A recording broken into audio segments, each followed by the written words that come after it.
Learners usually only have a few hours at best in class during the week. So there's a trick in getting them to try and think in English and maybe even use English during the week when they're not in class. Here's an idea that does that, encourages authentic communication and requires almost no preparation. What's not to like? I'm Jo Gakonga from elttraining.com, and this is another in my series on communication activities. Towards the end of the class, write up regret and sympathy on the board. Ask which one means feeling sorry about something that I did, which is regret, obviously, and which one means feeling sorry about something that happened to somebody else, sympathy. Tell them that these are both quite big things and ask them what you can say if you feel a little bit sorry.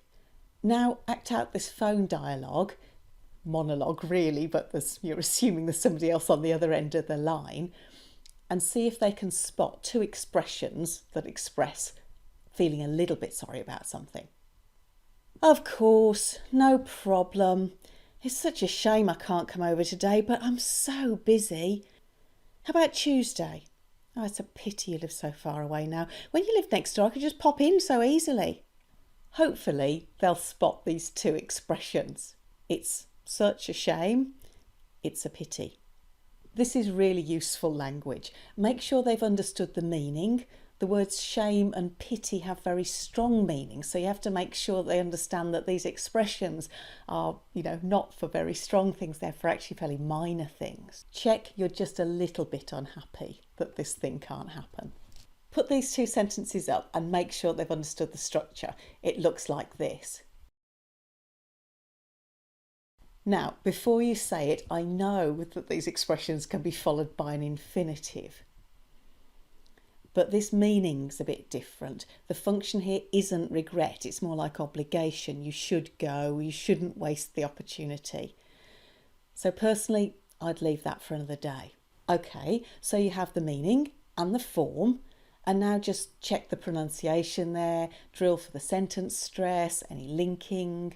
Now tell them that their homework is to find an opportunity to use these expressions before the next class. If they have access to English speakers, then that's great.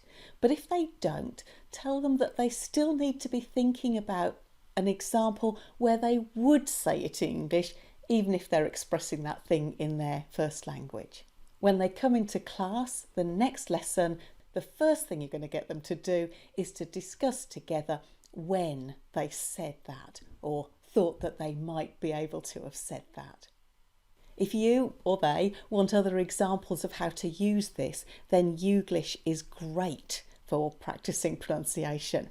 Tell them to put in "it's a pity that" or "it's a shame that" so that they avoid the infinitive versions. Pity that everybody's life is not captured and work properly.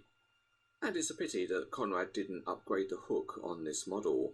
So it's a pity that we obviously can't have more time, as I'm sure everybody feels who comes to play on these. You can use this for all sorts of snippets of functional language. Maybe make it a regular slot every week in your class. It'll make your learners sound more fluent, and it will get them thinking about English, if not thinking in English, during the week when they're not with you. I hope you have fun with it. Bye-bye.